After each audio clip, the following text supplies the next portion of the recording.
একজন কৃষক তার গম ক্ষেত পাহারা দিচ্ছিলেন। এমন সময় তিনি দেখেন কয়েকটি গরু এসে তার গম ক্ষেত নষ্ট করছে।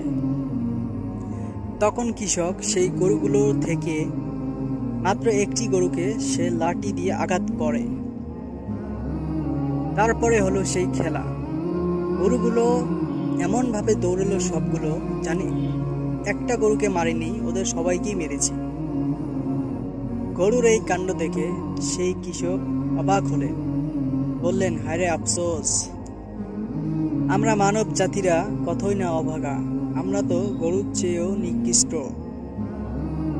গরু তো বোঝে যে আমার এক ভাইকে লাঠি দিয়ে আঘাত করেছে, পরের আঘাতটা আমাদের গায়েই তো পড়বে, এখনই আমাকে পালাতে হবে, কিন্তু আমরা মানুষ হয়ে তা বুঝতে পারি না।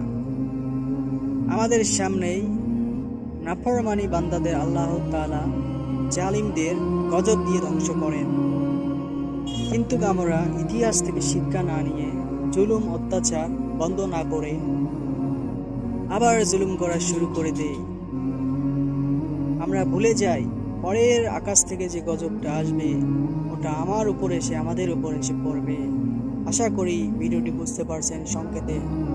ইসলামিক ভিডিও ভালোবেসে থাকলে আমাদের চ্যানেলটি সাবস্ক্রাইব করে সঙ্গে থাকবেন। আশা করি একটি লাইক এবং শেয়ার করবেন। ভিডিওটি কমেন্টে জানাবেন কেমন লাগলো। আল্লাহ হাফেজ।